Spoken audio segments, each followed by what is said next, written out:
ہاتھ سے اپنی خواہشات پوری کر رہے ہوتے ہیں نا. آج کل ڈاکٹر اس کو پروموٹ کر رہے ہیں, اس سے کچھ نہیں ہوتا ہے, اس ٹیسٹ کا. بعض ڈاکٹر سب نہیں, تو اس سے لڑکے جو نہیں بھی کرتے وہ بھی گندگیوں میں لگ رہے ہیں. اس پورے بیان میں نے یہ بتایا کہ یہ صحت کے لیے نقصان دہ عمل ہے. اب ڈاکٹر فوراً کہیں گے یہ مولوی صاحب جو ہے نا سائنس کی باتوں میں ڈاکٹروں کی فیلڈ میں ٹانگ کیوں اڑا رہے ہیں, ڈاکٹروں کی فیلڈ میں ٹانگ کیوں اڑا رہے ہیں. تو خوب سمجھ لو, میڈیکل سائنس کے کچھ مسئلے اجماعی ہیں. میڈیکل سائنس سے مراد ہے انسانی صحت, اس کے کچھ مسئلے کیا ہیں, اجماعی ہیں. ان میں اگر کوئی میڈیکل رپورٹ آپ کے سامنے اس کے خلاف آتی ہے تو رپورٹ کو بکری کو کھلا دیا کرو آپ جا کے. سمجھ رہے ہو, وہ اجماعی کیا ہے کہ نیچر کی بغاوت کبھی بھی صحت کے لیے مفید نہیں ہو سکتی. یہ جو لڑکے ہاتھ سے خواہشات پوری کرتے ہیں یہ نیچرل نہیں ہے, یہ نیچرل نہیں ہے. یہ ڈاکٹر تو کہے گا باڈی کو کوئی نقصان نہیں ہے. دیکھو جو لڑکوں سے بدفعلی کرتے ہیں باڈی کو ان کے کوئی نقصان ہوتا ہے؟ مینٹلی بیڑا غرق ہو جاتا ہے ان کا. اتنا بیڑا غرق ہوتا ہے کہ لوط علیہ السلام کہہ رہے ہیں کہ تم عورتوں سے شادی کرو, وہ کہہ رہے ہیں ہمیں عورت سے نکاح میں کوئی رغبت نہیں ہے. وہ جو ہارمونز باڈی میں جو انسان میں خواہشات کو بھڑکاتے ہیں, ان ہارمونز کی ایسی کی تیسی ہو گئی تھی کہ نہیں ہو گئی تھی لوط علیہ السلام کی قوم کی؟ ابے کیا ہو رہا ہے, کیوں سمجھ میں نہیں آ رہا؟ تو اللہ نے آپ کے اندر ایک خواہش عورت کے لیے رکھی ہے, وہ ہاتھ سے پوری کر رہے ہو اور آپ کہہ رہے ہو کوئی نقصان نہیں ہوگا. کیوں نہیں ہوگا نقصان بھائی؟ جو کام جس کام کے لیے خدا نے پیدا کیا ہے رکھا ہے وہ آپ اس کے علاوہ اپنی پوری کر رہے ہو. یہ ڈاکٹر بیڑا غرق کر دیں گے آپ کا. میں کبھی بھی ڈاکٹروں کی فیلڈ میں ٹانگ نہیں اڑاتا, لیکن اگر ڈاکٹر ایسی باتیں کرنا شروع کر دے نوجوانوں کو برباد کر کر کے اخلاقی برائیوں میں بھی اور جسمانی خرابیوں میں بھی, تو ہمارا فرض بنتا ہے کہ اللہ نے تھوڑی بہت کھوپڑی ہمیں بھی عطا فرمائی ہے, اس کھوپڑی کو استعمال کرنا چاہیے. چیز نیچرل نہیں ہے, وقتی فائدہ ہو سکتا ہے, میں مانتا ہوں. وہ نقصان نہیں ہوتے جو حکیم لوگ بتا رہے ہیں کہ پتہ نہیں یہ ہو جائے گا, تو یہ وہ بھی ڈرا ایسی چیزیں بتا رہے ہوتے ہیں جو غلط ہیں. لیکن میرے بھائی وہ فائدے بھی نہیں ہوں گے جو ڈاکٹر بتا رہے ہیں. ایک ڈاکٹر صاحب نے یہاں تک کہہ دیا کہ جو فحش فلمیں دیکھ کے یہ کام کرتے ہیں ان کو تو نقصان ہوتا ہے, جو نیچرل کرتے ہیں نا وہ ان کو نہیں ہوتا. ڈاکٹر صاحب سے کوئی پوچھے کہ جو فحش فلم دیکھے بغیر کر رہا ہے نا, وہ فحش فلم اپنی کھوپڑی میں چلا رہا ہوتا ہے پوری. نہیں یہی بات سمجھ میں, کیونکہ اللہ نے مرد میں جو جذبہ رکھا ہے نا وہ عورت کو دیکھ کے یہ سیکس ابھرتا ہے. تو یہ کیسے ممکن ہے کہ اپنے ہاتھ سے خواہش پوری کرے اور عورت کا تصور دماغ میں نہ لے کر آئے؟ اور پھر وہ جو دماغ میں عورت کا تصور لاتا ہے وہ اپنی مرضی کی عورت ہوتی ہے, بہت ہی کوئی خوبصورت حسینہ لے کر آئے گا دماغ میں, اور جو حقیقت میں اس کو ملنے والی ہے عین ممکن ہے وہ اس جیسی حسینہ نہ ہو. تو جب اپنے آپ کو ایک چیز پہ سیٹ کر لیا تو جس پہ ہونا چاہیے تھا اس پہ سیٹ ہوگا. پھر یہ تو جو لوگ ہاتھ سے اپنی خواہشات پوری کرتے ہیں شادی کے بعد جو ان کی لائف ہے وہ لازمی ڈسٹرب ہوتی ہے. کچھ لوگ کہتے ہیں ہمیں کچھ نہیں ہوتا, اصل میں آپ کو پتہ ہی نہیں ہے کہ اگر یہ نہیں کرتے تو پھر کیا ہوتا آپ کو. سمجھ میں آ رہی ہے نا بات؟ ایک آدمی اندھوں میں پیدا ہوا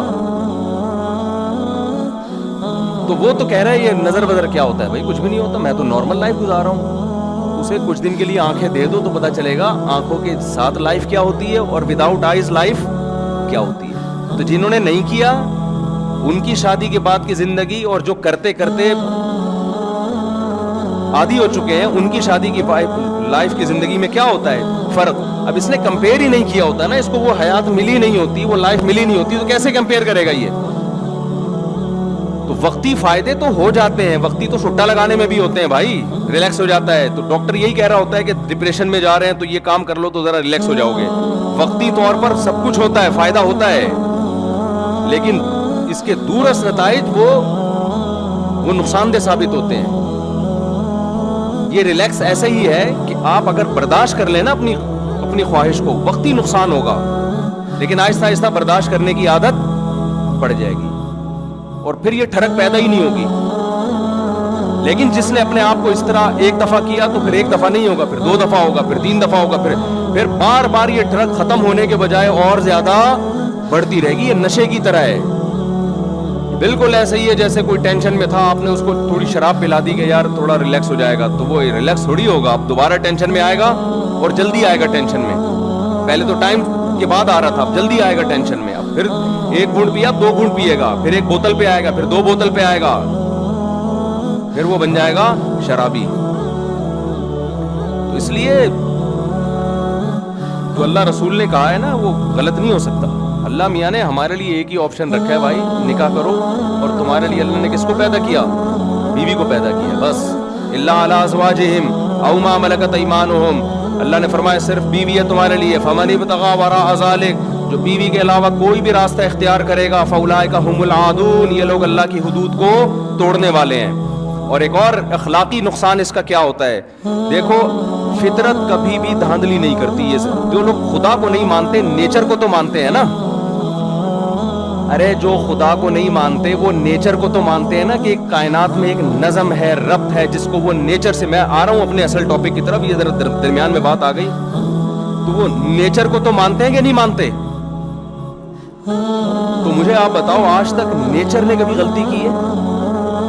جو چیز نیچرل ہے وہ کبھی غلط ہو سکتی ہے؟ بالغ ہوتے ہی اللہ آپ کے اندر بے پناہ شہوت رکھ دیتا ہے. کیوں؟ فطرت یہ چاہتی ہے کہ اب مرد اور عورت کا ملاپ ہونا چاہیے. آپ نہ چاہتے ہوئے بھی شادی کرو, قدرت یہ چاہ رہی ہے. اور آپ چاہو نہ چاہو آپ کے اولاد پیدا ہو جائے, کیونکہ قدرت کیا چاہ رہی ہے؟ زمین کو انسانوں سے بھرنا چاہ رہی ہے. یہ جو نسل بڑھانا ہے یا مرد اور عورت کا ملاپ ہے, یہ قدرت نے انسان کی رائے پہ نہیں رکھا, بلکہ انسان پر یہ مسلط کر دیا ہے کہ نہ چاہتے ہوئے بھی کرنا وہی پڑے گا جو خدا چاہتا ہے, جو نیچر چاہتی ہے. مثال کے طور پر ہم جو پانی پیتے ہیں, کیا ہم اپنی رائے سے پیتے ہیں پانی؟ بھائی پیاس لگ جاتی ہے نا ہمیں, قدرت پیاس لگا دیتی ہے. پانی کتنا پینا ہے یہ قدرت نے ہمیں ہماری رائے پہ نہیں چھوڑا. تو یاد رکھو, جیسے بھوک لگنا باڈی کی ریکوائرمنٹ ہے, پیاس لگنا باڈی کی, تو ایسے ہی جو جسم میں سیکس کی ایک خواہش پیدا ہوتی ہے, یہ بھی آپ کی باڈی کی ریکوائرمنٹ ہے. یہ ہندو کو بھی ہوگی, مسلم کو بھی ہوگی, عیسائی کو بھی ہوگی, حضرت جی کو بھی ہوگی, مفتی صاحب کو بھی ہوگی, ایک چور کو بھی ہوگی. اس میں بزرگ بعد میں ہوتے ہیں, مفتی صاحب آدمی کیا ہوتے ہیں؟ بولو نا پہلے ہوتے ہیں. یہ ہر آدمی کا ہے, یہ باڈی کی ہے, باڈی کی نیڈ ہے. تو جب خدا نے آپ کی بھوک لگائی تو روٹی کا انتظام کیا اس نے نا, بارشیں برسا کے, نباتات پیدا کر کے. تو مرد کو جب اللہ نے شہوت کی بھوک لگائی تو اس کے لیے عورت کا انتظام اللہ نے کیا. عورت کو جب شہوت کی بھوک لگی تو اس کے لیے مرد کا انتظام خدا نے کیا. اب یہ دونوں کا ملاپ ہوگا اور اس کے نتیجے میں آٹومیٹیکلی بچے پیدا ہوں گے.